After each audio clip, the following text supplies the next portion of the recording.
আপনারা আমাদেরকে দেখছেন, সকলকে ধন্যবাদ ও কৃতজ্ঞতা জানাই। রাজনৈতিক প্রেক্ষাপটে আমি সোহেল সামাদ বাচ্চু, আমাদের সাথে উপস্থিত আছেন শেখ বুলবুল, রাজনৈতিক বিশ্লেষক। আমরা আজকে আলোচনা করব যে বেগম খালেদা জিয়ার মৃত্যুতে জাতির নেতৃত্বে কি প্রভাব পড়তে পারে। এই বিষয় নিয়ে আমরা আলোচনা করব। আমাদের সাথে সম্মানিত অতিথি উপস্থিত রয়েছেন এবং আমরা তার কথা শুনবো যে আসলে বাংলাদেশের যে বর্তমান অবস্থা এবং বাংলাদেশের বর্তমান অবস্থায় আপনারা জানেন যে একটি নেতৃত্বের সংকটকালীন সময় যাচ্ছে এবং বাংলাদেশে আপনি জানেন যে তালেবানের এক শীর্ষ নেতা বাংলাদেশ কিছুদিন আগে ভ্রমণ করেছেন। এখনো হয়তো তিনি বাংলাদেশে আছেন এবং বাংলাদেশের বিভিন্ন ইসলামিক রাজনৈতিক দলের সাথে তিনি দেখা করছেন। পাশাপাশি একই সময় বেগম খালেদা জিয়ার এই অনাকাঙ্ক্ষিত মৃত্যু, যদিও তিনি বহুদিন ধরে নানা রকমের শারীরিক জটিলতায় ভুগছিলেন এবং তিনি শেষ পর্যন্ত তিনি মারা গেলেন এবং আপনারা জানেন যে তার এই মৃত্যুকালীন সময়ে তার একমাত্র জীবিত ছেলে যিনি তারেক রহমান, তিনি দেশে ছিলেন এবং তিনি উপস্থিত ছিলেন। এবং আমরা জানি যে আজকে আপনারা সকলেই জানেন যে জাতীয় সংসদ ভবনের দক্ষিণ প্লাজায় এবং মানিক মে এভিনিউ থেকে শুরু করে সেই আপনার শ্যামলী থেকে এদিকে নিউ মার্কেট এবং ওদিকে কাওরান বাজার এবং আপনার সেই বিজয় সরণি থেকে শুরু করে সমগ্র জায়গাটাই লোকারণ্য ছিল। আসলে এরকম একটি জানাজা, এরকম একটি সত্যি প্রশংসনীয় বা সত্যি এত বড় জানাজা বাংলাদেশের ইতিহাসে দ্বিতীয় কারো আছে বলে আমার জানা নেই। তার আগে ওসমান হাদির জানাজাটাও ঐতিহাসিক একটি জানাজা ছিল। একই স্থানে তাদের দুজনেরই জানাজা সম্পন্ন হয়েছে। এই বর্তমান বাংলাদেশের তরুণ নেতৃত্ব, 5ই আগস্ট পরবর্তী বাংলাদেশের যে রাজনৈতিক প্রেক্ষাপট, সেই রাজনৈতিক প্রেক্ষাপটে শেখ বুলবুল, আপনি কি মনে করেন যে বেগম খালেদা জিয়ার এই মৃত্যু বাংলাদেশের জন্য আসলে নেতৃত্বের সংকট সৃষ্টি করার কোনো সম্ভাবনা রয়েছে কিনা? ধন্যবাদ। বেগম খালেদা জিয়ার রুহের মাগফিরাত কামনা করে শুরু করছি। আসলে যে কোনো মৃত্যু কিন্তু আমাদের মধ্যে এক ধরনের শূন্যতা সৃষ্টি করে, আর প্রকৃতির নিয়ম হচ্ছে সেই শূন্যতা পূরণ করা। যদি সব শূন্যতা সবসময় সমান্তরালে পূরণ করা হয় না, অনেক সময় দেখা যায় সেটি অতিরিক্ত পূরণ হয়ে যায়, আবার অনেক সময় কিছুটা ঘাটতি পড়ে। তো বেগম খালেদা জিয়া তো দীর্ঘদিন থেকেই রাজনীতিতে সক্রিয় ছিলেন না। তিনি না পেরেছেন দেশের নেতৃত্ব দিতে, না পেরেছেন দলের নেতৃত্ব দিতে। দলের নেতৃত্ব দিয়েছিলেন তার একমাত্র পুত্র তারেক রহমান, এবং তিনি বলা যায় সাফল্যের সাথে সেটি করেছেন। এবং সেই ক্ষেত্রে তার মায়ের অভাব যে খুব একটা পরিলক্ষিত হয়েছে সেটিও আমরা মনে করছি না। তবে তাকে গাইড করার ক্ষেত্রে তার মায়ের কিন্তু একটি বিশাল ভূমিকা ছিল। তার মায়ের যে অভিজ্ঞতা, তার যে দেশপ্রেম এবং তার যে সত্যনিষ্ঠা, তিনি হয়তো সেই অভিজ্ঞতা, দেশপ্রেম এবং সত্যনিষ্ঠা দিয়ে তারেককে সঠিক পথে পরিচালিত করতে অত্যন্ত গুরুত্বপূর্ণ ভূমিকা পালন করেছেন।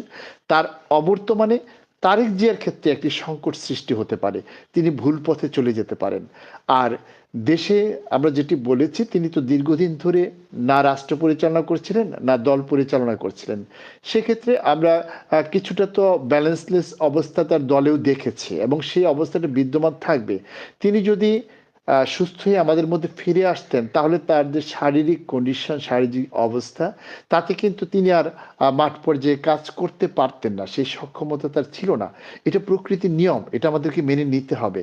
এই বাস্তবতাকে যদি আমরা অস্বীকার করি, তাহলে কিন্তু আমরা কোনো সুষ্ঠু সমাধান এক্ষেত্রে পাবো না।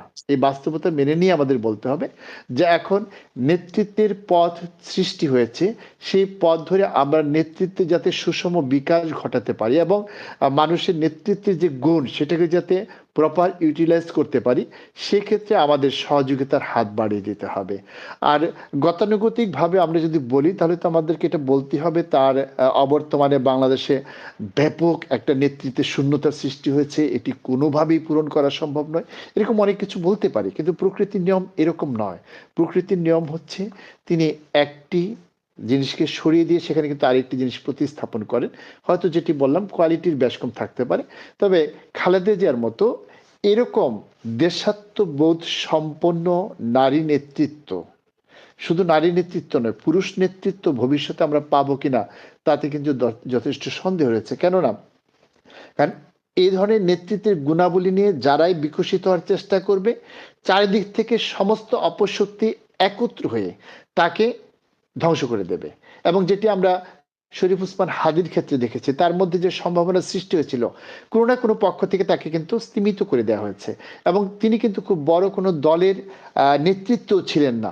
তার এই যে নেতৃত্বের গুণাবলী, এটিকেও কিন্তু আমরা ধারণ করতে পারিনি, আমরা সহ্য করতে পারিনি। সুতরাং ভবিষ্যৎ নেতৃত্বের ক্ষেত্রে বিএনপি যে ধরনের সংকটের মধ্যে রয়েছে কিংবা পড়বে, সেক্ষেত্রে তারেক জিয়াকে সেটি পূরণ করতে হবে। এবং সেই পূরণের ক্ষেত্রে আমরা যদি সবাই মিলে সহযোগিতা না করি, তার জন্য আমরা এই ক্ষেত্রটি অনেক বেশি কঠিন করে তুলি, তাহলে কিন্তু তিনি ব্যর্থ হবেন।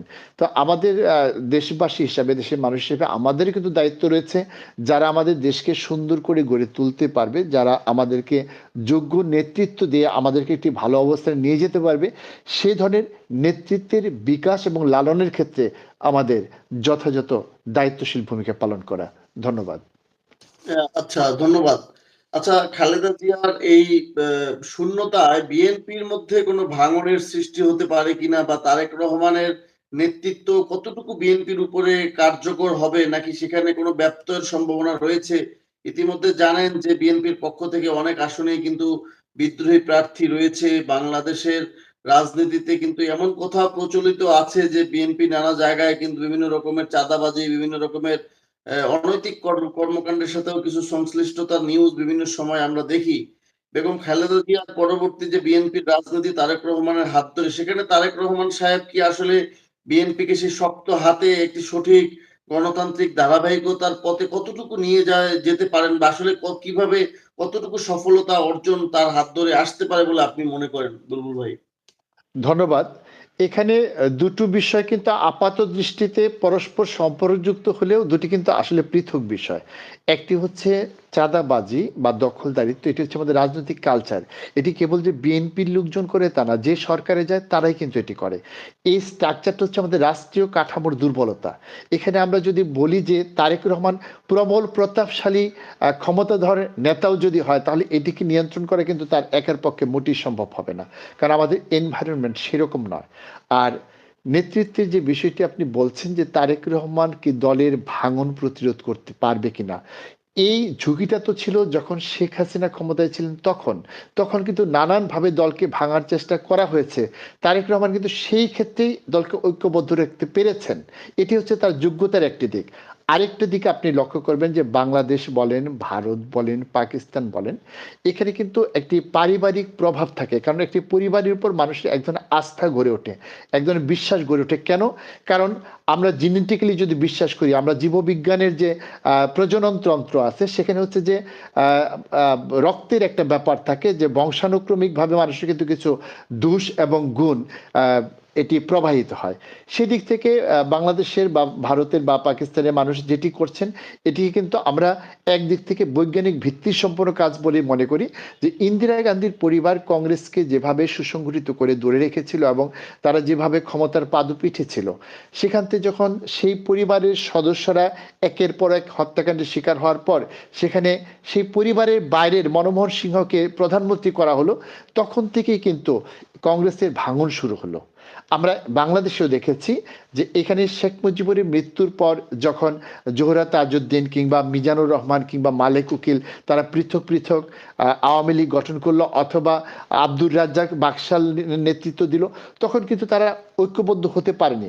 সেখানে শেখ হাসিনা যখন এখানে আসলেন, তখন কিন্তু দলটি ঐক্যবদ্ধ হয়ে গেল। অর্থাৎ সেই পরিবারের যে কোনো সদস্য এখানে কিন্তু ঐক্যের প্রতীক হিসেবে কাজ করেছে। তার যোগ্যতা কি ছিল না ছিল সেটি বড় বড় বিষয় নয়।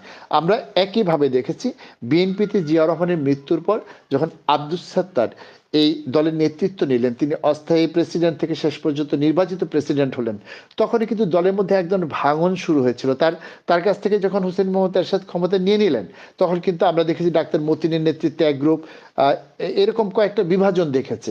কিন্তু বেগম খালেদা জিয়া যখন রাজনীতিতে নেমে আসলেন, তখন কিন্তু সব বিভাজন দূর হয়ে গেল, দল ঐক্যবদ্ধ হয়ে গেল। এখানে হচ্ছে পরিবারের একজন সদস্য যদি দলের নেতৃত্ব থাকে, তাদের মধ্যে যদি কোন্দল না থাকে, যেমনটা আমরা এরশাদের পরিবারে দেখেছি, তার ছেলের মধ্যে, তার ভাইয়ের মধ্যে, তার স্ত্রীর মধ্যে এই যে একটি কোন্দল, এই কোন্দলের কারণে কিন্তু জাতীয় পার্টি ঐক্যবদ্ধ হতে পারেনি। সেখানে সেটা নেতৃত্বের ব্যর্থতা না, সেটা হচ্ছে তার পরিবারের সদস্যদের অনৈক্যর ফসল হচ্ছে সেটি। এই ক্ষেত্রে যদি আওয়ামী লীগের ক্ষেত্রে আমরা দেখতাম শেখ রেহানাও এরকম আরেকটি দল করতে চাইতো, তাহলে কিন্তু আমরা এই ঐক্যবদ্ধ আওয়ামী লীগকে দেখতে পারতাম না। আমরা যদি দেখতাম বেগম খালেদা জিয়ার পাশাপাশি জিয়া রহমানের ভাই আরেকটি দল করতে চাইছে, তাহলে সেখানেও কিন্তু আমরা এই ঐক্যবদ্ধ বিএনপিকে পেতাম না। সেই দিক থেকে আমার মনে হয় তারেক রহমান যদি এই দলের নেতৃত্বে থাকে, অথবা তারেক রহমানের অবর্তমানে তার পরিবারের কেউ যদি দলের নেতৃত্বে থাকে, তাহলে দলে ভাঙনের কোনো ধরনের সম্ভাবনা নেই। দু চারজন নেতা যদি ছুটে যায়, তাদের কিন্তু অতীত অভিজ্ঞতা আছে। মান্নান ভূঁইয়া কিন্তু আলাদা করে দল করতে চেয়েছিল, সেখানে আমাদের মেজর হাফিজের কথা আমরা জানি যে তিনিও তো পৃথক হতে চেয়েছিলেন। অর্থমন্ত্রী, সাবেক অর্থমন্ত্রী সাইফুর রহমান কিন্তু ঘোষণা দিয়েছিলেন, তার মানে বাইরের শক্তির প্রভাবে, ভিতর থেকে না। তাও কিন্তু বিএনপিকে দ্বিধা বিভক্ত করা যায়নি। শেষ পর্যন্ত জিয়া পরিবারের কোনো না কোনো সদস্যের নেতৃত্বে বিএনপি ঐক্যবদ্ধ ছিল, হয়েছে, রয়েছে। সুতরাং এই ক্ষেত্রে আমার মনে হয় না বেগম খালেদা জিয়ার অবর্তমানে বিএনপিতে কোনো ধরনের ভাঙন ধরতে পারে, বরং দিনে দিনে দলটি ঐক্যবদ্ধ হবে। তবে ক্ষমতায় যেতে পারবে কিনা সেটি একটি অন্য প্রশ্ন। কারণ জিয়া রহমানের যে আদর্শ ছিল, বেগম খালেদা জিয়ার যে আদর্শ ছিল, সেই আদর্শের ভিত্তিতে মানুষের যে আস্থা ছিল তাদের প্রতি, সেই আস্থার যে কিছু মৌলিক বেস ছিল, সেই বেসটা কিন্তু তারেক রহমান ইতিমধ্যে নষ্ট করে ফেলেছেন। তিনি তার আচরণ দিয়ে, তার দলের নেতাকর্মীদের আচরণ দিয়ে এবং তাদেরকে সেই ধরনের আচরণে সহযোগিতা করে মানুষের বিএনপির প্রতি, জিয়া রহমানের প্রতি বা খালেদা জিয়ার প্রতি যে ধরনের আস্থার একটি বিষয় ছিল, সেটি কিন্তু তারেক রহমানের প্রতি নেই। এখন যদি বিএনপির কোনো ধরনের ক্ষতি হয়, সেটি হচ্ছে তাদের সমর্থক শ্রেণী সরে যাওয়াতে, কিন্তু দলের মধ্যে কোনো ভাঙন হবে বলে আমি বিশ্বাস করছি না। ধন্যবাদ। 5ই আগস্ট পরবর্তী বাংলাদেশের রাজনীতিতে কিন্তু একটি কথা খুবই শোনা যেত যে পরিবারতন্ত্র মুক্ত রাজনীতি চাই।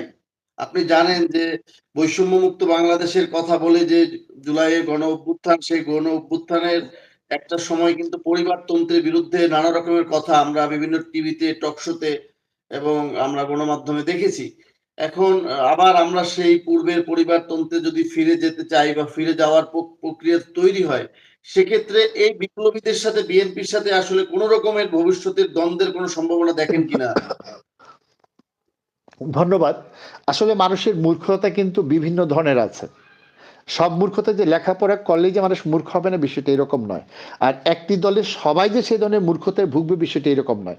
যে নতুন যারা এসেছিল তারা সবাই কিন্তু একমুখী না। আপনি দেখেছেন ইতিমধ্যে এনসিপিতে কিন্তু বিভাজন তৈরি হয়ে গেছে, তাই না? তো পরিবারতন্ত্র বিষয়টা হচ্ছে এক ধরনের মূর্খতার ফসল। আমরা পরিবারতন্ত্রটা বুঝি কিনা। পরিবারতন্ত্রটা যদি পরিবারতন্ত্র হতো, তাহলে হচ্ছে বেগম খালেদা জিয়া প্রধানমন্ত্রী হলেন, তো এখন বিনা নির্বাচনে তার পুত্র প্রধানমন্ত্রী হবে, বিনা নির্বাচনে তার পুত্র প্রধানমন্ত্রী হবে, এটি হচ্ছে পরিবারতন্ত্র। এখন কোনো পরিবারের কোনো সদস্যদের প্রতি সেই দলের লোকজনের যদি আস্থা থাকে, জনগণের যদি আস্থা থাকে, সেটি কিন্তু পরিবারতন্ত্র না। আসলে হয়তো তিনি পরিবারের সদস্য, কিন্তু এটি পরিবারতন্ত্র না। এটি কিন্তু গণতান্ত্রিক প্রক্রিয়াতে তিনি নির্বাচিত হচ্ছেন। কিংবা আমরা দেখি বিনা প্রতিদ্বন্দ্বিতায় নির্বাচনে একটি ধারা কিন্তু আছে আমাদের নির্বাচনে, তাই না? সেই ক্ষেত্রে তারা যদি হন, সে দূষণীয় কিছু না। এখন আপনি দেখেন আমাদের মৌলানা ভাসানীর ছেলে নাসির সাহেব, তিনি এরশাদ সরকারের মন্ত্রী ছিলেন। তিনি কি মৌলানা ভাসানীর মতো তার ক্ষেত্র প্রস্তুত করতে পেরেছেন? তার যে ন্যাপ আছে সেটিকে নেতৃত্ব দিতে পেরেছেন? পারেননি। কিন্তু শেরে বাংলা একে ফজলুল হক বিশাল বড় নেতা। এখন তার যে সন্তান ফাইজুল হক, তিনি তো আওয়ামী লীগ সরকারের মন্ত্রী ছিলেন। তিনি কি শেরে বাংলা একে ফজলুল হকের মতো এরকম কৃষক শ্রমিক মানে প্রজা পার্টি, এরকম কোনো পার্টি গঠন করতে পেরেছেন? পারেননি। কিন্তু এখন পরিবারতন্ত্র যখন আমরা দেখি, কর্নেল অলি আহমেদ তিনি এলডিপি গঠন করার সময় থেকে শুরু করে তিনি দলের প্রধান, এখনো দলের প্রধান, সেটা কি গণতন্ত্র? সেটা তো মহাপরিবারতন্ত্র হতে পারে। তিনি তো অনর, পাথরের মতো সরছেন না। আমরা বি চৌধুরীকে দেখেছিলাম, আমরা মাহিবি চৌধুরীকে দেখেছিলাম, বিকল্প ধারা গঠন করেছে, তার নেতৃত্বে শেষ পর্যন্ত আছে। আমরা ডক্টর কামাল হোসেনকে দেখেছি, আহ, তিনি যে গণফোরাম গঠন করেছেন সেটা নেতৃত্ব এখনো তিনি আছেন। ঠিক বাংলাদেশের মাহমুদুর রহমান মান্না যে দলটাকে নেতৃত্ব দিচ্ছেন তিনিই সেখানে আছেন। জুনায়েদ সাকি যে দল নেতৃত্ব দিচ্ছেন তিনিই সেখানে আছেন। নূর হোসেন নূর যে দলের নেতৃত্ব দিচ্ছেন তিনিই সেখানে আছেন। সেখানে কিন্তু কোথাও কোনো গণতান্ত্রিক ধারা নেই আসলে। আমরা শুধু পরিবারতন্ত্রের দোষটা দিচ্ছি কেন? কারণ এই পরিবারতন্ত্রের দোষ দিলাম যখন দেখলাম 2004 সালে আওয়ামী লীগের বিকল্প নেতৃত্ব গড়ে উঠছে না, জয় সেভাবে রাজনীতিতে মুখ্য ভূমিকা পালন করতে পারছে না, কিন্তু তারেক রহমান সাফল্যের সাথে সারা দেশব্যাপী গণসংযোগ করে যাচ্ছেন, মানুষ তাকে গ্রহণ করছে। এই তারেক রহমানকে থামিয়ে দেওয়ার জন্য কিন্তু আমরা এই পরিবারতন্ত্রের যে ধারণাটি এটি আমদানি করেছি, এটি বাইরে থেকে আমদানি হয়েছে এবং আমরা না বুঝে মূর্খতার সাথে সেটাকে লালন করে চলছি। পরিবারতন্ত্র যদি আমরা বুঝতাম, আমরা জেনে শুনে বুঝে কিন্তু কেউ পরিবারতন্ত্রের কথা বলছি না। আপনি দেখেন আমাদের দেশের অসংখ্য নেতাকর্মী রয়েছেন, যেমন মির্জা ফখরুল ইসলাম আলমগীরের বাবা কে ছিলেন, আমাদের রুমিন ফারহানার বাবা কে ছিলেন, শামীম ওসমানের বাবা কে ছিলেন। এরকম যদি আপনি একজন একজন করে নেতা দেখেন, আপনি সবখানে দেখবেন যে এরকম পরিবারের প্রভাব রয়েছে। এটা পরিবারতন্ত্র না। এই পরিবারের প্রভাব রয়েছে বেনজির ভুট্টোর পরিবারে ছিল, বিলাওয়াল ভুট্টোর ক্ষেত্রে ছিল, এই ইন্দিরা গান্ধীর ক্ষেত্রে ছিল, এমনকি মার্কিন যুক্তরাষ্ট্র যেটা গণতন্ত্রের অন্যতম বড় রাষ্ট্র, সেখানে জর্জ বুশের ছেলে জুনিয়র বুশও কিন্তু সেখানের রাষ্ট্রপতি দায়িত্ব পালন করেছে। আমরা যদি ফিলিপাইনে দেখি মার্কুসের কথা, আমরা যদি শ্রীলঙ্কায় দেখি, সেখানে আপনি দেখেন যে এই পরিবারের প্রভাব কিন্তু রয়েছে। কিন্তু পরিবারের সদস্য হলেই তিনি নির্বাচিত হবেন বা ক্ষমতায় থাকবেন, জনগণ তাকে নির্বাচিত করবে, এটা কিন্তু আমাদের ক্ষেত্রে কখনো হয়নি, হচ্ছে না। যদি না হয় তাহলে সেটা কিন্তু আমরা পিওরলি পরিবারতন্ত্র বলতে পারি না। এটি হচ্ছে আমাদের এক ধরনের মূর্খতা। এই মূর্খতার অবসান হওয়া উচিত। ধন্যবাদ। হ্যাঁ, যোগ্যতা থাকলে পরিবারের যে কেউ নেতৃত্বে আসবে, নেতৃত্ব দিবে, এটা প্রাসঙ্গিক। কিন্তু আসলে সেখানে পরিবারতন্ত্র ট্যাগ লাগিয়ে কোনো দলের ভাবমূর্তি নিয়ে বা কোনো দলকে ক্ষতিগ্রস্ত করার যে প্রবণতা, সেটা আসলেই আসলে উচিত নয়। বর্তমান বাংলাদেশ নিয়ে আলোচনা করি। আপনি জানেন যে বর্তমান বাংলাদেশে আওয়ামী লীগ বিএনপি দুটি বৃহৎ দল। আওয়ামী লীগ নেই, আওয়ামী লীগ বাংলাদেশে এখন পলাতক। বিএনপি রয়েছে, জামাত রয়েছে। একই সময় বাংলাদেশে আপনারা জানেন যে আফগানিস্তানের একজন শীর্ষ নেতা বাংলাদেশে এসেছেন এবং বিভিন্ন ইসলামিক দলের সাথে বসছেন এবং ঢাকার আশেপাশে অনেক মাদ্রাসাও তিনি ভ্রমণ করছেন এবং এটাকে রাজনৈতিকভাবে আপনি জানেন যে আফগানিস্তানকে কিন্তু শুধু স্বাধীন রাষ্ট্র হিসেবে রাশিয়া স্বীকৃতি দিয়েছে। এখন পর্যন্ত অন্য কেউ কিন্তু আসলে আফগানিস্তানকে তেমন একটা স্বীকৃতি দেয়নি। ভারত তাদের সাথে নানা রকমের বিভিন্ন রকমের বাণিজ্য চুক্তি সহকারে বিভিন্ন রকমের কূটনৈতিক সম্পর্ক রক্ষা করে চলছে। এখন বাংলাদেশে তিনি ভ্রমণ করছেন। বাংলাদেশের স্বরাষ্ট্র মন্ত্রণালয়ের পক্ষ থেকে বলা হয়েছে যেহেতু তাদেরকে রাষ্ট্রীয়ভাবে আমন্ত্রণ জানানো হয়নি, এটাকে তারা ব্যক্তিগত সফর হিসেবে দেখছে। তো নির্বাচনের ঠিক আগে আফগানিস্তানের শীর্ষ নেতার আগমনকে আপনি কিভাবে দেখেন? ধন্যবাদ। আপনি তো অ্যালার্জি রোগটা সম্পর্কে আপনার ধারণা আছে, যে কেউ যদি বেগুন খায় তাহলে তার গা ফুলে যায়, কেউ যদি একটু ডাস্ট ধুলা আসে তার হাঁচি শুরু হয়ে যায়। তো এটাকে আমি সেভাবেই দেখছি, কারণ আফগানিস্তানের সাথে ভারতের কি কূটনৈতিক সম্পর্ক, তাদের কি বাণিজ্যিক সম্পর্ক, কি পরিমাণ বিনিয়োগ তাদের সেখানে আছে, সেই সম্পর্কে আমাদের ধারণা আছে কিনা সম্ভবত আমাদের অনেকেরই নেই। আপনি দেখেছেন আফগানিস্তান থেকে যখন আমেরিকা তাদের সব কিছু গুটিয়ে নিয়ে চলে যায়, তখন তো অনেককে সেখানে হেলিকপ্টারের চাকায় ধরেও পার পেয়েছে, এরকম কথা চালু আছে। তখন কিন্তু ভারতের অনেকে সেখানে আটকা পড়েছিল এবং যারা সেখান থেকে আটকা পড়া অবস্থা থেকে উদ্ধার হয়ে ভারতে এসেছিল, তারা আফগানিস্তানের নতুন নেতৃত্ব সম্পর্কে কী ধরনের ভূয়সী প্রশংসা করেছিলেন, তাদেরকে যে নিরাপত্তা দিয়েছে সেটা কতটা গুণ কীর্তন করেছেন। কিন্তু তার আগে আমরা সব গেল হাই হাই কি হবে কি হলো বলে অনেক কিন্তু আহাজারি করেছি। কিন্তু বাস্তবে সেখানে যিনি ভারতের হিন্দু সম্প্রদায়ের লোক হয়ে সেই আফগানিস্তানে ছিলেন, তার সাথে তারা যে সদয় আচরণ করেছে সেটি যখন প্রকাশ করলেন, তখন কিন্তু সেই যে শিয়ালের কান্না সেটি কিন্তু থেমে গিয়েছে। আর এখানে আমাদের সরকার আফগানিস্তানের সরকারের একজন মন্ত্রীকে কিন্তু আমন্ত্রণ জানাতেই পারে। আর ধর্মীয় যে সংস্থাগুলো আছে তারা যে কোনো দেশের সেই সম্প্রদায়ের ধর্মীয় সংস্থার যে কোনো নেতাকে আমন্ত্রণ জানাতেই পারেন। তাদের ধর্মীয় প্রতিষ্ঠান দেখার জন্য, সেখানে অনুদানের জন্য, সেখানে নানান কাজে তারা করতে পারেন। এটিকে যখন আমরা রাজনীতিকীকরণ করি, সেটা হচ্ছে যিনি করছেন প্রবলেমটা তার। আমরা যেটা বলেছিলাম অ্যালার্জির যে সমস্যা, এটা তার অ্যালার্জিক্যাল সমস্যা। এটি কিন্তু রাষ্ট্রের কোনো বিষয় না। এবং একটি রাষ্ট্র আরেকটি রাষ্ট্রের কূটনীতিককে কিংবা তার মন্ত্রীকে, তার রাষ্ট্রপ্রধানকে আমন্ত্রণ জানাতেই পারে। এটি তো কোনো চুরি ডাকাতির বিষয় নয়, এখানে কোনো জঙ্গি সম্পৃক্ততার বিষয় নয়। আর জঙ্গি সংগঠন যদি কোনো কাজ করে, সেটা কিন্তু গোপনে করবে, সেটা গোয়েন্দা বিভাগ বের করবে, আপনার আমার মতো প্রকাশ্যে হবে না, এরকম প্রকাশ্যে কোনো ঘটনা হবে না। এবং সেখানে এদেশে যারা জঙ্গি, যাদের কোনো দৃশ্যমান পরিচয় নেই, যারা গোপনে তাদের কাজকর্ম করে, তারাই যোগাযোগ করবে। এবং এরকম করছে বলেই তো হাদির হত্যাকারীরা নির্বিঘ্নে পালিয়ে যেতে পেরেছে। সেটাকে কিন্তু আমরা শনাক্ত করতে পেরেছি, পারিনি তো। সেটা এমনকি রাষ্ট্রীয় সংস্থা তো শনাক্ত করতে পারেনি।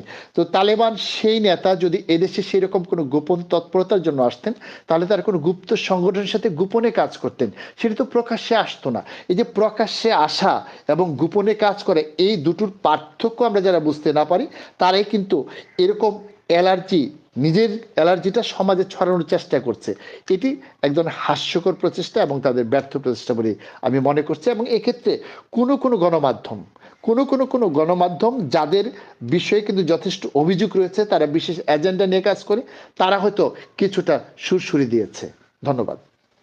আহ বুলবুল ভাই, আমাদের এই চ্যানেলে নিয়মিত কিছু দর্শক রয়েছেন এবং আপনার কাছে আমাদের দর্শকরা কিছু প্রশ্ন করেছেন। আপনি অনুমতি দিলে সেই প্রশ্নগুলো জি আপনার জি কাছে একটু জি তুলে জি, ধরবো। অবশ্যই অবশ্যই। আমাদের নিয়মিত দর্শক আমাদের রফিকুল ইসলাম ভাই, উনি সবসময় আমাদের লাইভে যুক্ত হন। তিনি লিখেছেন, আমার একটা প্রশ্ন, খালেদা জিয়ার ও হাসিনার দ্বন্দ্ব কখন থেকে শুরু হয়? একটা প্রশ্ন, আপনি একটু মনে রাখবেন কষ্ট করে। রফিকুল ইসলাম ভাই আরো একটি প্রশ্ন করেছেন, হাদির খুনি ফয়সাল ফেসবুকে জামাত ইসলামের কথা বলছে, এটা ঠিক কিনা? আর নাদিম ভাই লিখেছেন, আসসালামু আলাইকুম, কেমন আছেন? আমরা ভালো আছি। আরো একজন দর্শক হাই দিয়েছেন। এই আর কি। তো আসলে এই যে হাদির খুনি লাইভে এসে বিভিন্ন সময়, এখন তো দেখতেছেন যে সে ফয়সাল লাইভে এসে নানা রকমের কথা বলছে, আপনি হয়তো দেখছেন। আর এই যে খালেদা জিয়া এবং শেখ হাসিনার দ্বন্দ্ব মূলত কখন থেকে তিনি এই প্রশ্নটা করেছেন, যদি কিছু জানা থাকে আমাদের দর্শকের প্রশ্নের উত্তর দিবেন আশা করি। ধন্যবাদ। আহ, এখানে হাদির কুনি ফয়সাল যে কথাগুলো বলছেন, সেগুলো রিয়েল না এআই দিয়ে তৈরি, সেটি আগে আমাদের নিশ্চিত হতে হবে। যদি এআই দিয়ে তৈরি হয়, তাহলে তো তা নিয়ে আমাদের বলার কিছু নেই। আর যদি রিয়েল হলে কিন্তু এটি এই ধরনের বোকামি একজন খুনি করার কথা না। কারণ সে স্বেচ্ছায় নিজের অবস্থান অন্য কাউকে জানাবে এই প্রযুক্তির যুগে, আমার মনে হয় যে সেরকম বোকামি সে করবে না। এটি হচ্ছে একটি দিক। আর খালেদা জিয়ার সাথে শেখ হাসিনার শত্রুতা আসলে কবে শুরু হয়, এটি কিন্তু একটি জটিল প্রশ্ন। এটি কিন্তু বিভিন্ন দৃষ্টিকোণ থেকে আপনারা দেখতে পারেন।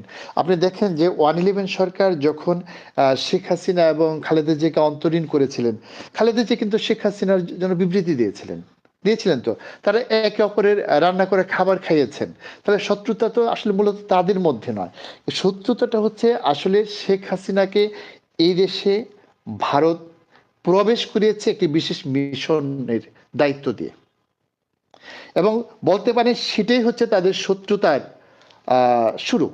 কারণ সেই শত্রুতার প্রথম টার্গেট হচ্ছে খালেদা জিয়াকে বিধবা করা। এবং সেখানে শেখ হাসিনা সফল। আপনারা জানেন তখন কোন সীমান্ত দিয়ে তিনি পালানোর চেষ্টা করেছিলেন, এটি কিন্তু তিনি কখনো অস্বীকার করেননি। সে যাত্রায় হোসেন মোহাম্মদ এরশাদ কিন্তু ক্ষমতায় আসার পর সেই শেখ হাসিনাকে মোটামুটি এস্টাবলিশড করেছেন। এবং করার পর 91 সালে শেখ হাসিনা ক্ষমতায় আসার কথা, যদি আসতো তাহলে কিন্তু তাদের শত্রুতা হতো না। যখন তিনি ক্ষমতায় আসতে পারলেন না, তখন কিন্তু বললেন খালেদা জিয়াকে তিনি একদিনও শান্তিতে দেশ চালাতে দিবেন না। তাহলে এটাও তো শত্রুতার একটা পর্যায়ে শুরু হয়ে গেল। এর পরবর্তীতে আমরা 1994 সালে দেখেছি তত্ত্বাবধায়ক সরকার দাবিতে কি ধরনের আন্দোলন গড়ে তুলেছিল, সেটা এক ধরনের শত্রুতা ছিল। তারপরে যখন 15 ফেব্রুয়ারি নির্বাচন হলো, সেটাও শত্রুতার মধ্য দিয়ে গিয়েছে। তাহলে যখন 1996 সালে আবার জুনে নির্বাচন হলো, তখন একটা শত্রুতার মধ্য দিয়ে গিয়েছে।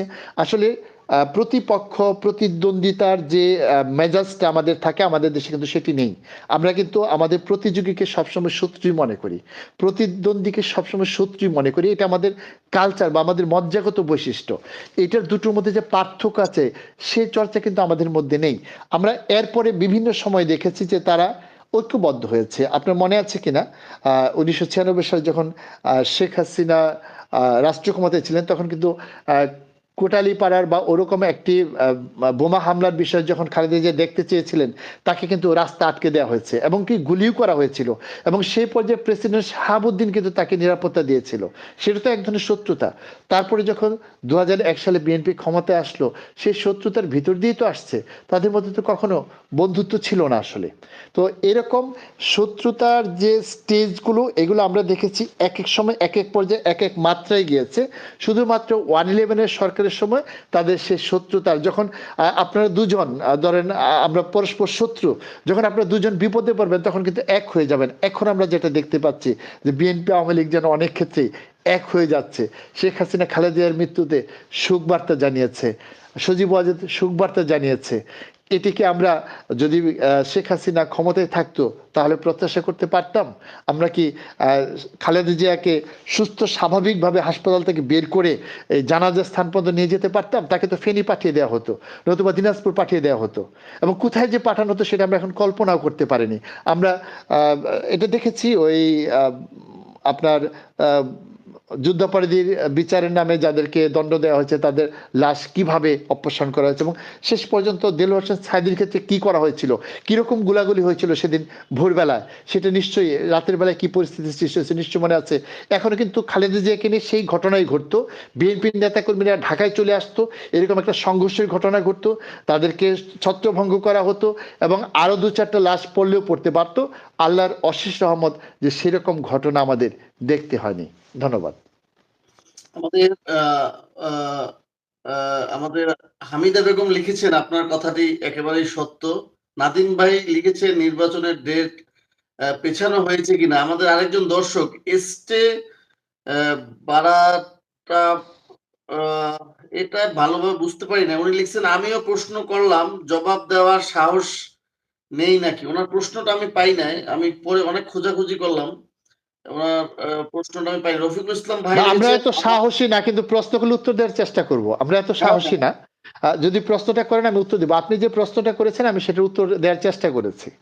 না উনি, হ্যাঁ অনেকেই অনেক রকমের প্রশ্ন করে। আপনি যিনি লিখেছেন প্রশ্নটা আবার করতে পারেন, আমরা আপনার প্রশ্নটি পাইনি। এখানে অনেকগুলো প্রশ্ন ইউটিউব আসলে হাইড করে ফেলে না, তাই না? ইউটিউব কিছু কিছু ভায়োলেন্স বা কিছু উগ্র বা কিছু অস্থির প্রশ্ন হ্যাঁ, দেখলে এটা ইউটিউব এটা শো করে না, এটা অটোমেটিক্যালি হাইড হয়ে যায়। এখানে আপনার আচ্ছা, আমার তিনি বা যাতে একটু দর্শক, ভাষাটা পরিবর্তন করে প্রশ্নটা করেন তাহলে আমরা হয়তো উত্তর দেওয়ার চেষ্টা করতে পারি। হ্যাঁ, একটু যদি মার্জিত ভাষায় করেন আমরা উত্তর দেওয়ার চেষ্টা করবো বা তুলে ধরার চেষ্টা করবো, কিন্তু ইউটিউব ওটা হাইড করে দেয়, মানে নিজের অজান্তেই ইউটিউব ওটা সরিয়ে দেয়, ওটা কাউকে দেখতে দেয় না। যাই হোক দর্শক, আপনারা আমাদের সাথে যুক্ত আছেন, অসংখ্য ধন্যবাদ। হামিদা আপু লিখেছেন আপনার কথাটা একেবারে সত্য।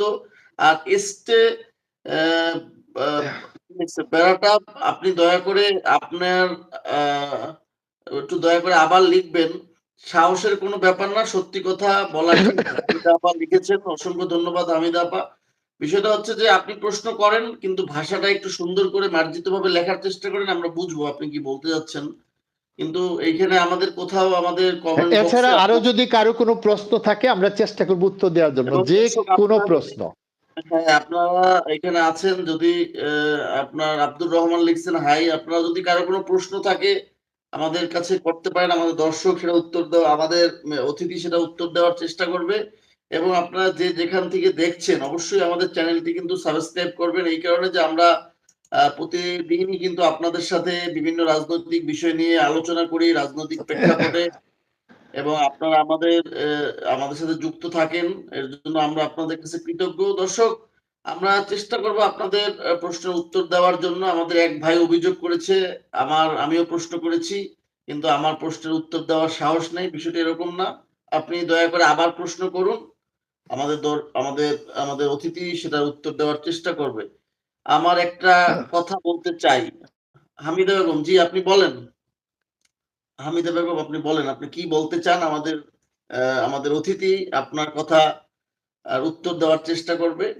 আর আমিও নতুন করে প্রশ্ন করছি না, যেহেতু দর্শক আপনারা প্রশ্ন করতেছেন, সুতরাং আপনাদের প্রশ্নটার উত্তরই দেওয়ার চেষ্টা করি আমরা।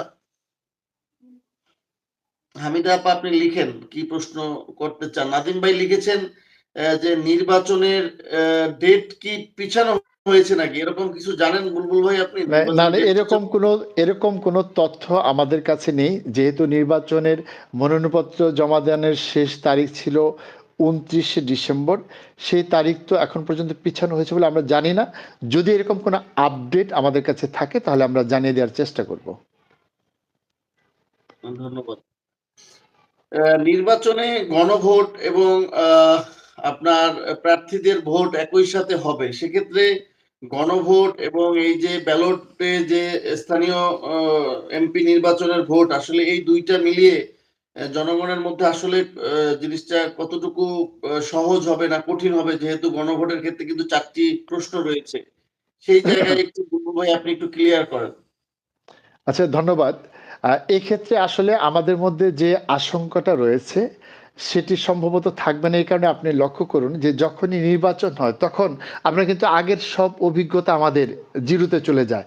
ঠিক কোথায় গিয়ে আমি আমার নামটা পাবো, আমার ভোটার আইডিটা পাবো, তারপরে আমি কিভাবে লাইনে দাঁড়াবো, আমি কোন বুথে যাব, কিভাবে উঠবো, সব কিছু কিন্তু তাৎক্ষণিকভাবে সেখান থেকে জেনেই কিন্তু আমরা প্রয়োগ করি।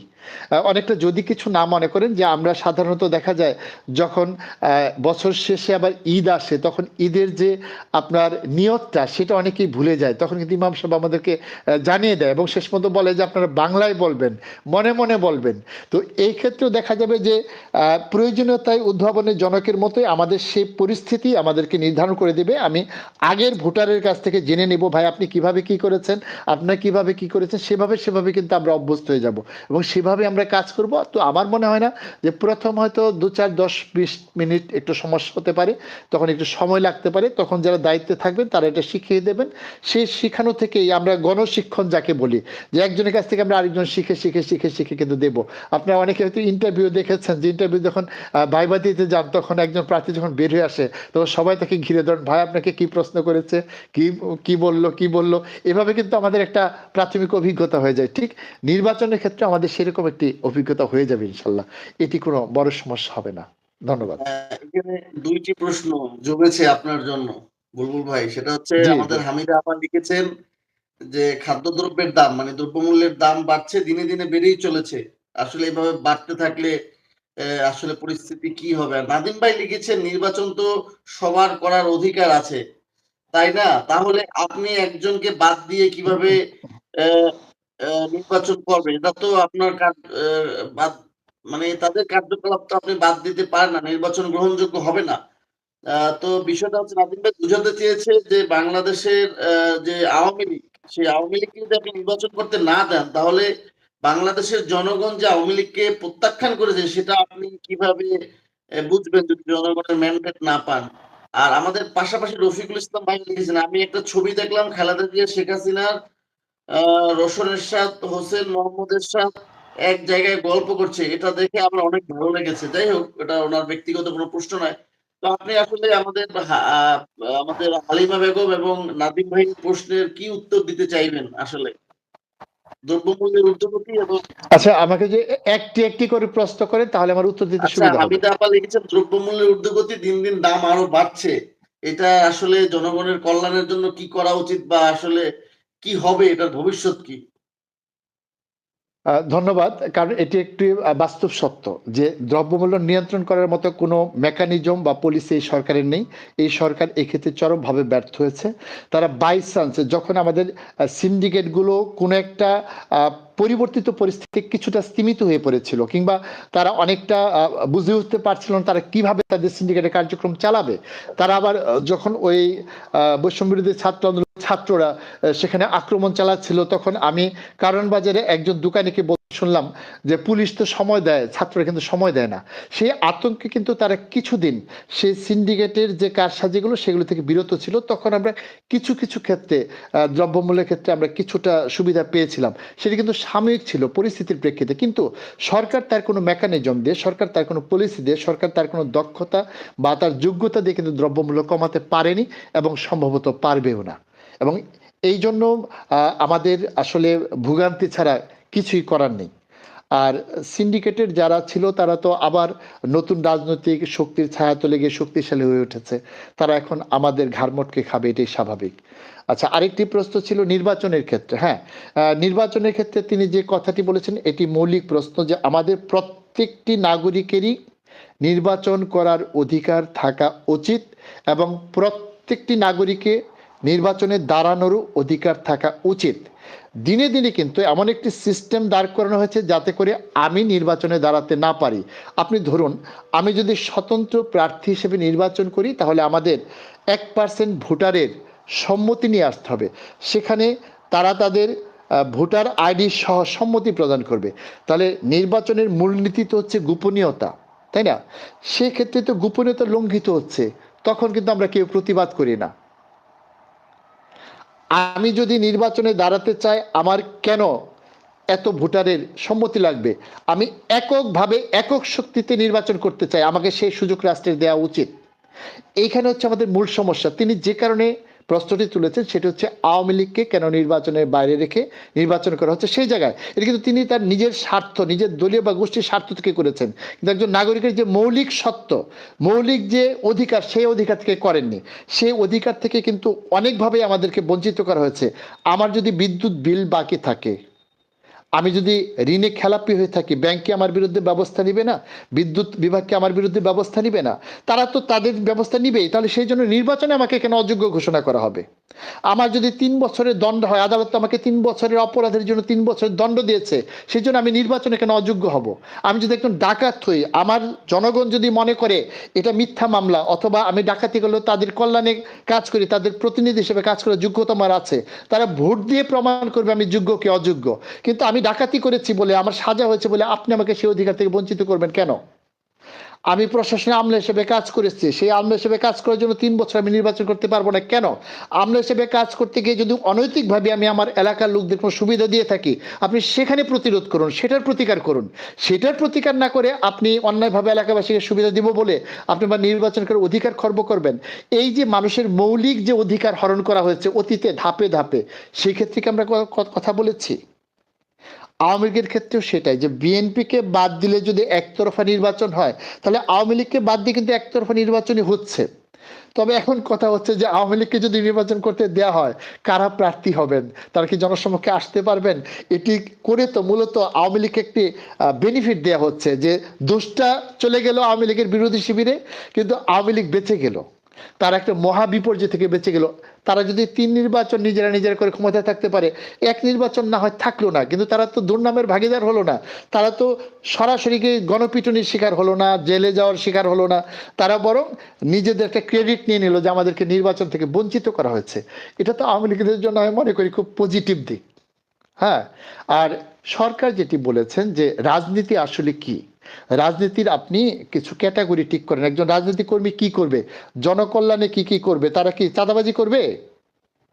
তারা কি সন্ত্রাস করবে? এটা কি রাজনীতির অংশ?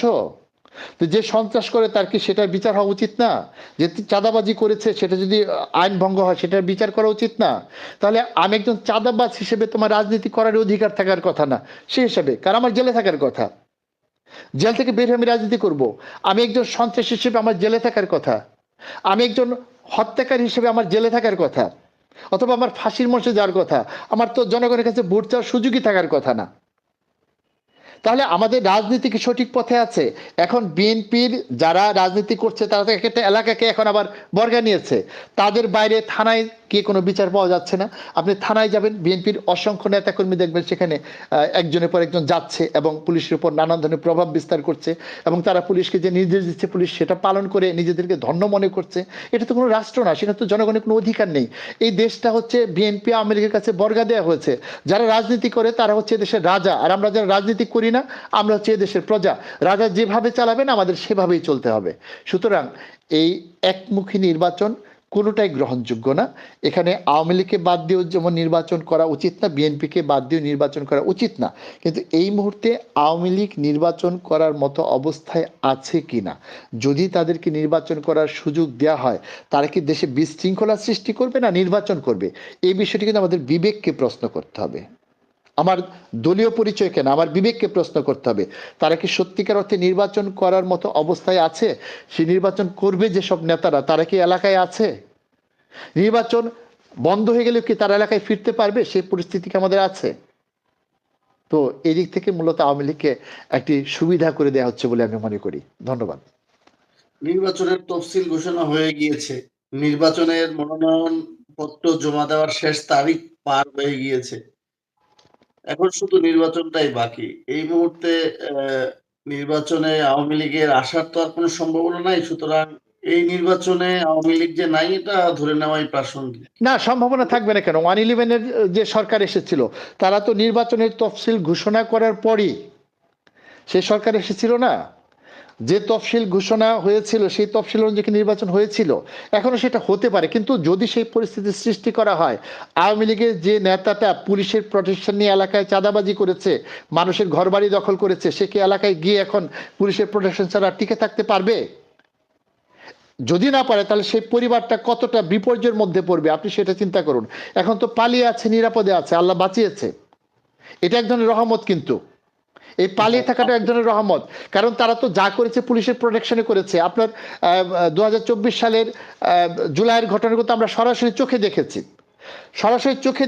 যে সরাসরি আওয়ামী লীগের একটা বিশাল গ্রুপ হাতে পিস্তল, কোমরে পিস্তল, বোমা নিয়ে যখন এগিয়ে আসছে, পুলাপান যখন খালি হাতে তাদের দৌড়ানো দিয়েছে, তাদের তো সেটুকু মেরুদণ্ড ছিল না, তারা তো পালিয়ে গেছে। এবং তার 1 ঘন্টা পরে আবার দেখলাম আরো 3 গুণ মিছিল নিয়ে এসেছে, তখনও তারা পালিয়ে গেছে। কারণ অস্ত্র তো তাদেরকে সে শক্তি দিতে পারেনি, কারণ তাদের ভিতরে শক্তিটা তো ছিল না। 71-এ যদি এদেশের জনগণ মুক্তিযোদ্ধাদের সাপোর্ট না করত, তারা কি এদেশে যুদ্ধ করতে পারত? আপনাদের গণসমর্থন থাকতে হবে, গণভিত্তি থাকতে হবে। অস্ত্র কিন্তু শেষ কথা নয়। আজকে সেনাবাহিনীকে ক্ষমতা নেওয়ার কথা বলা হচ্ছে, তারা কেন নিচ্ছে না? কারণ জানে তারা এখন ক্ষমতা নিলে জনগণের সাপোর্ট পাবে না। জনগণের ভিত্তি কিন্তু একটা বড় ব্যাপার, এবং এই জনগণ মানে কি আমি অথবা আপনি না, সম্মিলিত জনসমষ্টির বড় অংশ। এই বিষয়টি আমাদের মাথায় রাখতে হবে। ধন্যবাদ। রফিক ভাই লিখেছেন আরো এখানে যে বড় একটা রাজনৈতিক দলকে বাহিরে রেখে নির্বাচন করলে বৈধ হবে কিনা। নাদিম ভাই লিখেছেন এর আগে যেরকম সবাই একসাথে মিলে রাজনীতি করতো, এখন তো রাজনীতির মাঠে হিংসা নিন্দা শুরু হয়ে গিয়েছে। তারপরে একজন লিখেছেন যে জামাত, এনসিপি, ইনকলাব পাকিস্তানের বীজ। তারপরে আমাদের নাজিম ভাই লিখেছেন রাইট, আপনার কথা ঠিক আছে, ধন্যবাদ, আপনাকে ধন্যবাদ জানিয়েছেন। রাষ্ট্রপ্রধান এটা বুঝে না কেন লিখেছেন। এখানে একজন সম্রাট লিখেছে আর কিছুদিন অপেক্ষা বাংলাদেশ শেষ হতে, মানে তারা হয়তো ভাবছে যে বাংলাদেশ শেষ হয়ে যাবে। এখানে আরেকজন দর্শক লিখেছেন আমাদের দেশের গোয়েন্দা সংস্থা কি দেশপ্রেম, আমাদের দেশের গোয়েন্দা সংস্থা যদি দেশপ্রেমিক হতো তাহলে বাংলাদেশের অবস্থা আজ এমন হতো না। যত গোয়েন্দা সংস্থা রয়েছে বাংলাদেশ সবগুলি বন্ধ করে নতুন গোয়েন্দা সংস্থা তৈরি করা উচিত। রফিকুল ইসলাম ভাই লিখেছে বাংলাদেশ যে সরকার আসুক না কেন সরকারের কাছে প্রশাসন জিম্মি হয়ে থাকে। হামিদা বেগম লিখেছেন আমাদের আপা, নিজে নিয়ে জনগণ হক মেরে শেষ করে দিয়ে এর বিচার হবে। মানে জনগণের হক অনেকে লুণ্ঠন করতে তাদের বিচার হবে কিনা। তারপর নাদিম ভাই লিখছেন কোনোদিনই হবে না, কোনোদিনই হবে না। জনগণের হক যারা মারে তাদের বিচার কোনোদিনই হয় না, এটি বাস্তবতা। এবং নাদিম ভাইয়ের কথা, এই পরিস্থিতিতে আসলে সরকার কোন পথে যাবে বলে আপনি মনে করেন?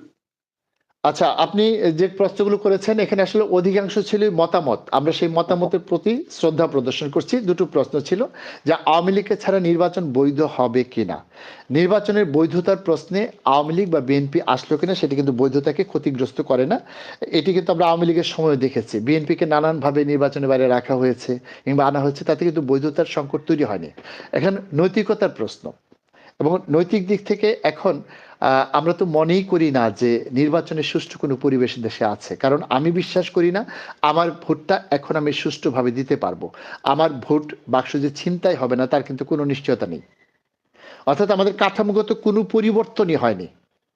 যে পরিবর্তন হয়েছে সেটা হচ্ছে কোনো একটি বিশেষ দলকে হয়তো ক্ষমতা তুলে দেওয়ার একটা সিস্টেম। সেখানে যে মানুষ নির্বিঘ্নে ভোট দিতে পারবে, তাদের জনরায় যথাযথভাবে প্রতিফলিত হবে, এরকম কোনো পরিস্থিতি কিন্তু আমরা বুকে হাত দিয়ে বলতে পারবো না দেশে তৈরি হয়েছে।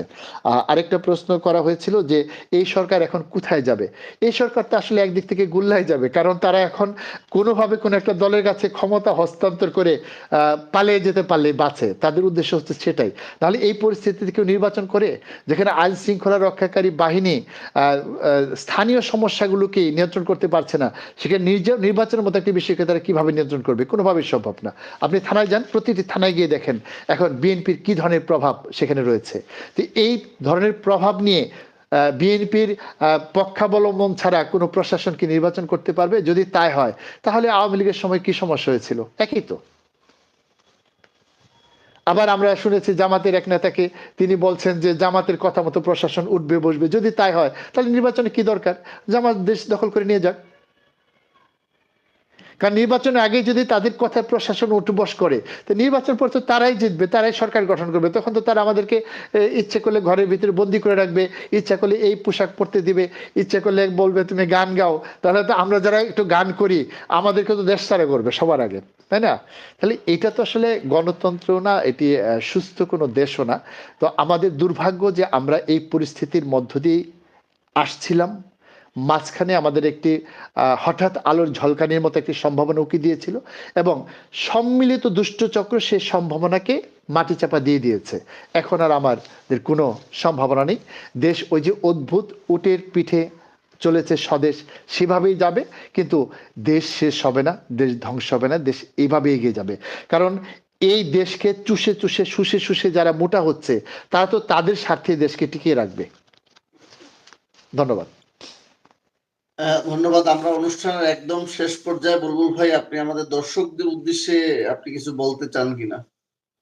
তো অনেকদিন পর দর্শকদের মুখে মুখে ভালো লাগছে। তারা যদি আরো প্রশ্ন করতেন, আরো উত্তর দিতে পারতাম, তাহলে আরো ভালো লাগতো। আসলে এই পারস্পরিক মত বিনিময়ের মধ্য দিয়ে কিন্তু আমরা নিজেদের অস্তিত্বকে অনুভব করি। তো এই জন্য প্রত্যেক দর্শক শ্রোতাকে আমি আমার পক্ষ থেকে আন্তরিক অভিনন্দন এবং শুভেচ্ছা জানাচ্ছি। ধন্যবাদ। ধন্যবাদ। আমাদের যে বাংলাদেশ, যে স্বপ্নের বাংলাদেশ, দুর্নীতিমুক্ত বাংলাদেশ, যে জনগণের ন্যায্য অধিকারের বাংলাদেশ, যে বাংলাদেশে হিন্দু, মুসলিম, বৌদ্ধ, খ্রিস্টান সকলে তাদের নিজের দেশ হিসেবে স্বাধীনভাবে বসবাস করবে, এবং এখানে কোনো রাজনৈতিক দল বা রাষ্ট্র তাদের উপরে বিশেষ কিছু চাপিয়ে দিবে না। আহ, আহ, এটা আমাদের এখানে ইল্লু ভাই লিখেছেন যে আমার প্রশ্নের উত্তর দিন। ইল্লু ভাই প্রশ্ন করেছিল যে আমাদের দেশের গোয়েন্দা সংস্থা যদি দেশপ্রেম হতো তাহলে বাংলাদেশের অবস্থা আজ এমন হতো না। যত গোয়েন্দা সংস্থা রয়েছে বাংলাদেশের সবগুলো বন্ধ করে নতুন গোয়েন্দা সংস্থা তৈরি করা উচিত। এটা তো আসলে প্রশ্ন না, এটা মন্তব্যের মতামত, মতো। এটা এটা আপনি কি বলেন? ওনার অভিমত, আমরা হ্যাঁ।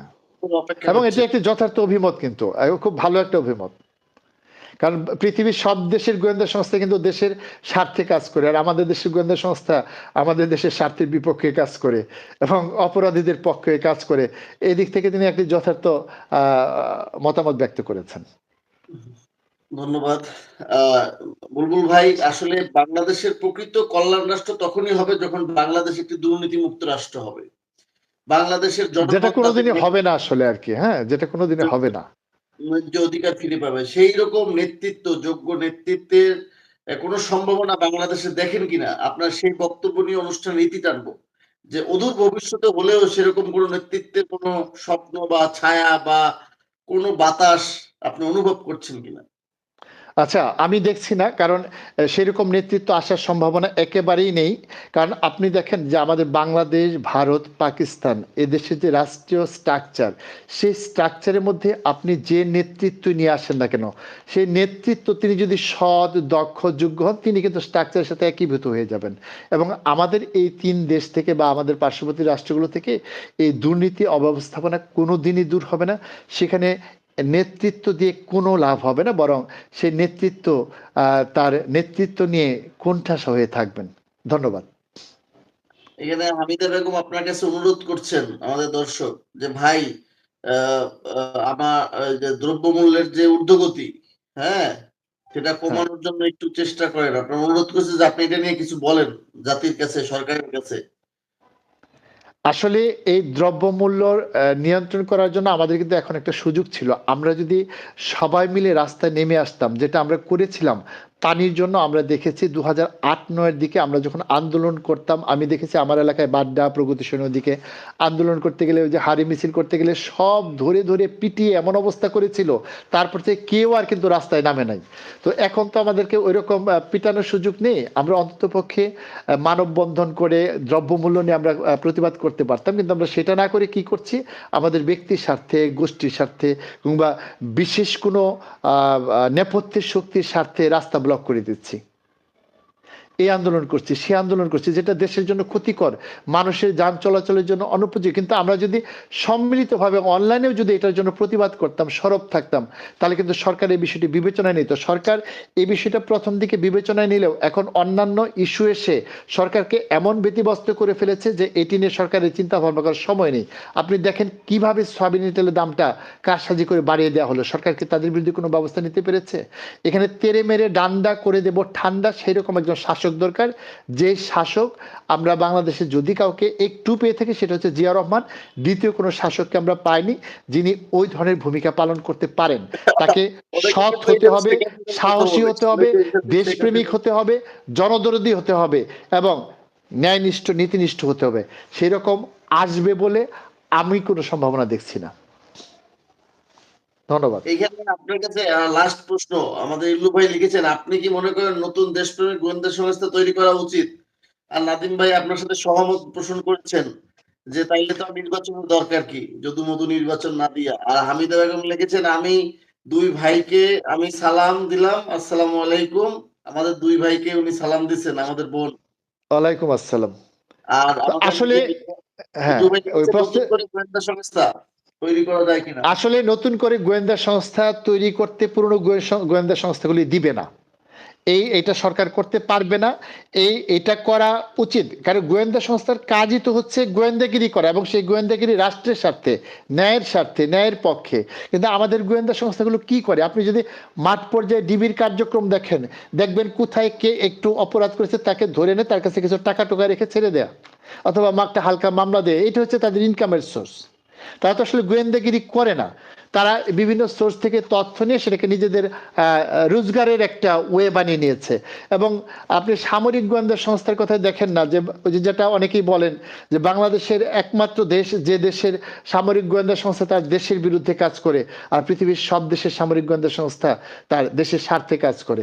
তো সেখানে এত বড় গোয়েন্দা সংস্থা যদি এর ধরনের কাজ করে, এই দেশে কোন গোয়েন্দা সংস্থা সুস্থভাবে কাজ শুরু করবে? তাদেরকে তো তারা নাই করে দেবে। সুতরাং এই স্বপ্ন আমরা দেখতে পারি, কিন্তু এই স্বপ্ন কোনোদিনই বাস্তবায়ন করা সম্ভব নয়। ধন্যবাদ। অসংখ্য ধন্যবাদ। অনেক কমেন্টস পড়তেছে, আপনাকে কেউ ছাড়তেই চাচ্ছে না আর কি। নাদিম ভাই বলছে নিরপেক্ষ নির্বাচন তাহলে হতে পারে, তাও সৎ লোক দ্বারা আর কি। হ্যাঁ, আর নিরপেক্ষ নির্বাচন হওয়ার মতো মেকানিজমই তো আমাদের নাই, স্ট্রাকচারই তো আমাদের নাই। এখানে সৎ লোক আর অসৎ লোকের তো প্রশ্ন ওঠে না, কারণ আমাদের টোটাল স্ট্রাকচারটাই হচ্ছে নির্বাচন। যদি কেউ চায় সুষ্ঠু করবে করতে পারে, যদি চায় কারচুপি করবে করতে পারে, এই সুযোগ তো রয়ে গেছে। যদি সুযোগের রাস্তাটা বন্ধ করে দেওয়া যেত তাহলে লোক যায় আসুক। আমি তো ব্যক্তি চাই না, আমি তো চাই সিস্টেম। ব্যক্তি আজকে ভালো দিলেন, কালকে সেখানে খারাপ ব্যক্তি আসবে, তখন তো পুরো বিষয় মানে নষ্ট হয়ে যাবে। আর যদি সিস্টেমটা আপনি এরকম করে দিতে পারেন, ব্যক্তি যেই আসুক সে খারাপ হলেও সুষ্ঠু নির্বাচন করতে বাধ্য, তাকে করতেই হবে, এর কোনো বিকল্প নেই। আবার ভালো হলে তো ভালো সে করতেই পারবে। এই সিস্টেমটাই তো আমরা পরিবর্তন করিনি, এটা আমাদের দুর্ভাগ্য। এই সুযোগটাকে আমরা কাজে লাগাতে পারিনি। ধন্যবাদ। ইল্লু ভাই লিখেছেন, সেটা করতে হলে এরকম একজন দেশপ্রেমিক প্রধানমন্ত্রীর প্রয়োজন। সেই দেশপ্রেমিক প্রধানমন্ত্রী কি হবে বুলবুল ভাই? দেশপ্রেমিক প্রধানমন্ত্রী যদি এদেশে আসে, তার দলের লোকেরাই তাকে খুন করে ফেলবে, খুন করিয়ে ফেলবে। আপনি দেখেন, যদি কোনো একটি থানায় কোনো একটি অনেস্ট সাব ইন্সপেক্টর যায়, অন্যান্য সাব ইন্সপেক্টর যেভাবে সেখান থেকে ইনকাম আয় উপার্জন করে, সেটা ক্ষেত্রে যদি প্রতিবন্ধকতা তৈরি হয়, তাহলে অন্যান্য সাব ইন্সপেক্টরে কি করে, একজন সন্ত্রাসীকে রেডি করে তাকে কিন্তু ফলের দোকানে ছুরি মেরে ফেলে। তো এইখানে যদি কোনো প্রধানমন্ত্রী সৎভাবে দেশ চালাতে চায়, তিনি কি এককভাবে চালাতে পারবেন? তার পুরো স্ট্রাকচারটাই তো নষ্ট। তাদের মতো করে যদি তিনি না চলেন তাহলে তো দেশ অচল হয়ে যাবে, তারা অচল করে দেবে, সচিবালয় অচল হয়ে যাবে, আপনি কিভাবে দেশ চালাবেন? তো এখানে আমাদের দুর্ভাগ্য বলতে হবে যে যে সুযোগ একটা এসেছিল, এই ছাত্র জনতাকে যদি আমরা কাজে লাগাতে পারতাম তাহলে তো একটা পরিবর্তন হতো। কিন্তু এই কুচক্রী মহল কি করেছে, দুই একটা ছাত্র জনতাকে চাঁদাবাজ সাজিয়ে এই পুরো দায়টা চাপিয়েছে জুলাই যোদ্ধাদের উপর। আপনি খেয়াল করুন, যারা মুক্তিযুদ্ধ করেছিলেন, মুক্তিযোদ্ধা, তারা অস্ত্র নিয়ে করুন বা না করুন, কোনোভাবে তারা মুক্তিযোদ্ধা, তারা কিন্তু এদেশে অনেক অন্যায় অপকর্মের সাথে জড়িত, মানে অভিজ্ঞতা থেকে বলছি। এবং তাদের সব অন্যায় অপকর্ম নিয়ে আপনি কথা বলতে পারবেন না, চুপ কেন? কারণ উনি মুক্তিযোদ্ধা, এটা নিয়ে কথা বলা যাবে না। আপনার কাছে সুস্পষ্ট প্রমাণ আছে তার দুর্নীতির, তার অনিয়মের, তার অপরাধ কর্মের, কিন্তু সেটা বলা যাবে না, কারণ সবার সেন্টিমেন্টের ব্যাপার, এখানে বলা যাবে না, আঘাত। তার মানে দেখেন, মুক্তিযুদ্ধ করে কেউ যদি কোনো ধরনের অপরাধ করে সেটা কিন্তু মুক্তিযুদ্ধের পরিচয় আড়ালে ঢাকা পড়ে গেছে, তিনি ভালো মানুষ। আর এই জুলাই যুদ্ধের পরে দু চারজন যদি চাঁদাবাজি করেও থাকে, সেই দু চারজন চাঁদাবাজি দিয়ে পুরাই জুলাই যোদ্ধাদেরকে ঢেকে ফেলা হয়েছে, পুরা জুলাই যুদ্ধ থেকে আপনি কলঙ্কিত করে ফেলেছেন। তাহলে দুটোর ক্ষেত্রে দুই ধরনের ঘটনা আমরা ঘটিয়েছি। আমরা যদি সেখানে প্রোটেকশন হয়ে দাঁড়াতে পারতাম না, যদি এই সমন্বয়কদের কেউ কোনো অন্যায় করে থাকে, সে আইনের অধীনে তার বিরুদ্ধে ব্যবস্থা গ্রহণ করা হবে। কিন্তু বাকিরা যারা বিভিন্ন অফিসে গিয়ে অনিয়ম ধরছে, দুর্নীতি ধরছে, তাদেরকে আমাদের প্রোটেকশন দেওয়ার দরকার ছিল, তাদেরকে সাপোর্ট করার কথা ছিল। তখন বলার কথা ছিল দুই একজন চাঁদাবাজি করলেও বাকিরা কিন্তু এই দেশের প্রচলিত অনিয়ম দুর্নীতি রোধ করার ক্ষেত্রে ভূমিকা রাখছে। কারণ আপনি প্রচলিত চাকরি বিধি দিয়ে কিন্তু এই দেশ থেকে দুর্নীতি বন্ধ করতে পারবেন না, কারণ একজন বিরুদ্ধে ব্যবস্থা নিতে গেলে অনেক কাঠখড় পুরাতে হবে, এবং তার তদন্ত যিনি করবেন তাকে কয়েকটা টাকা ধরিয়ে দিলে কিন্তু তদন্ত ভিন্ন খাতে প্রবাহিত হবে। কিন্তু সাধারণ নাগরিকরা, ছাত্র জনতা যখন দেখবেন একজন লোক প্রকাশ্যে ঘুষ নিচ্ছে, তাকে যদি সেখানে ধরে জিম্মি করে ফেলেন এবং তার বিরুদ্ধে ব্যবস্থা নিতে প্রশাসনের বাধ্য করেন, তাহলে কিন্তু এরকম 10টা কাজ করতে পারলে সারা দেশ ঠিক হয়ে যেত। সেই সম্ভাবনাটা কিন্তু আমরা কাজে লাগাতে দেইনি, আমরা নিজেদের দোষে নষ্ট করে ফেলেছি। এখন যদি আমরা আফসোস করি, করার কিছু নেই, এটা আমাদের আক্কলের দোষ ছিল। ধন্যবাদ। হ্যাঁ, আমরা শেষ করব ঠিক। হামিদা আপা লিখেছেন যে রাইট কথা বলছেন ভাইয়া, রাজনৈতিক দলের লোক ঠিক না, আইনের লোক ঠিক, মানে রাজনৈতিক দলের লোক ঠিক না, আইনের লোক কিছু করতে পারবে না। আমি মনে করি আমাদের দেশের সাইবার নিরাপত্তা, ইল্লু ভাই লিখেছেন, আমাদের দেশের সাইবার নিরাপত্তার পাশাপাশি শক্তিশালী সাইবার আর্মি তৈরি করা প্রয়োজন, যেটা চায়না রাশিয়ার মধ্যে দেশে রয়েছে। মানে সাইবার জগৎটাকে আরো বেশি শক্তিশালী করার জন্য পরামর্শ দিয়েছে আর কি। হ্যাঁ, এটি একটি ভালো পরামর্শ, কিন্তু বাস্তবে যেটা হবে, আপনি যখন এরকম কাজ করবেন তখন স্বার্থান্বেষী মহল কি করবে, তাদের স্বার্থে আঘাত দিয়ে যদি কেউ কিছু লেখে, সে যদি সত্যের পক্ষে লেখে তাকে কিন্তু অ্যারেস্ট করবে। আর যে ওই মিথ্যার পক্ষে লিখবে, অন্যায়কারীদের যারা ব্যবস্থা নিবে, তারা তো কোন শ্রেণীর লোক, তারা তো অন্যায়কে টিকে রাখার শ্রেণীর লোকই। সেই অন্যায়ের পক্ষে যখন কাজ করবে তখন তাদের বিরুদ্ধে কোনো ব্যবস্থা নিবে না। তাহলে এই ধরনের কাজ করে আমরা যতক্ষণ পর্যন্ত আমাদের গুড়া ঠিক না করতে পারবো, ততক্ষণ পর্যন্ত যত ডালপালায় বিস্তার করি না কেন, আমাদের কিন্তু মৌলিক কোনো পরিবর্তন হবে না, বরং দিন দিনে অনিয়ম, অব্যবস্থাপনা এবং বিড়ম্বনা বাড়বে। ধন্যবাদ। হ্যাঁ, নাদিম ভাই লিখেছেন সিস্টেম তো গভর্নমেন্ট তৈরি করবে ভাই, তাই না? আমি তো মনে করি গভর্নমেন্টের সাথে, গভর্নমেন্টই অনিয়মের সাথে জড়িত আছে। যাই হোক, অনেক আলাপ হয়েছে, দীর্ঘ 1 ঘন্টা আমরা আমাদের দর্শকদের সাথেও আলাপ করার চেষ্টা করেছি, আমরা বিভিন্ন বিষয় নিয়ে আলোচনা করেছি। বেগম খালেদা জিয়ার আর এই মৃত্যু বাংলাদেশের জন্য আগামীর ভবিষ্যতে বাংলাদেশের রাজনীতিকে কোন পথে নিয়ে যাবে সেই বিষয়গুলো নিয়ে আলোচনা করেছি। দর্শক, আপনারা আমাদের সাথে যুক্ত ছিলেন, আপনাদের কাছে অসংখ্য ধন্যবাদ ও কৃতজ্ঞতা। আপনারা যেভাবে আগ্রহ নিয়ে আমাদের সাথে যুক্ত থাকেন, এটা সত্যি আমাদের জন্য আপনাদের জন্য আমরা কৃতজ্ঞতা বোধ স্বীকার করি এবং আমরা গর্বিত বা আমরা সন্তুষ্ট। দর্শক, আমরা কিন্তু রাত 10টায় আপনাদের সাথে উন্মুক্ত আলোচনায় আসবো। আজকে এই আলোচনাটা করলাম বুলবুল ভাইয়ের সাথে, যেটা বেগম খালেদা জিয়ার জানাজা পড়তে গিয়েছিলাম, জানাজা শেষ করে বাসায় এসে কিছুটা একটু রেস্ট করে তারপরে কিন্তু আপনাদের সাথে এই বিষয়টা নিয়ে আলোচনা করলাম, এই বিষয়ে যে আসলে বাংলাদেশে কোনো নেতৃত্বের সংকট হওয়ার সম্ভাবনা রয়েছে কিনা। ইল্লু ভাই লিখেছেন আরেকটা সমস্যা হলো আমাদের দেশের মানুষ গুজব বেশি বিশ্বাস করে, রাইট? গুজব বেশি বিশ্বাস করে। দর্শক, আপনাদের সকলের কাছে অনুরোধ করলাম যে আপনারা রাত 10টায় আমাদের সাথে যুক্ত থাকবেন, তখন না হয় আমরা আরো ব্যাপক পরিসরে আলাপ আলোচনা করব। আমরা তখন আপনাদের সাথে ব্যাপক পরিচয় আলোচনা করব রাজনীতির এই প্রেক্ষাপটে। আপনারা যারা আমাদের সাথে যুক্ত ছিলেন, আপনারা সকলকে ধন্যবাদ জানাই, কৃতজ্ঞতা জানাই। যারা আমাদের চ্যানেলটি সাবস্ক্রাইব করে আমাদের পরিবারের সদস্য হয়ে আছেন, আপনাদের সকলকে ধন্যবাদ জানাই। এই নাদিম ভাই লিখেছেন 24 ঘন্টা যদি তারেক রহমান এনআইডি কার্ড করতে পারে তাহলে এটা সম্ভব না কেন? এখন কি জবাব দিবেন রুল ভাই? 24 ঘন্টার মধ্যে তারেক রহমান এনআইডি হয়ে গেছে, কিন্তু বাংলাদেশে 24 ঘন্টার মধ্যে এরকম জনগণের জন্য কোনো অ্যাকশন নাই কেন?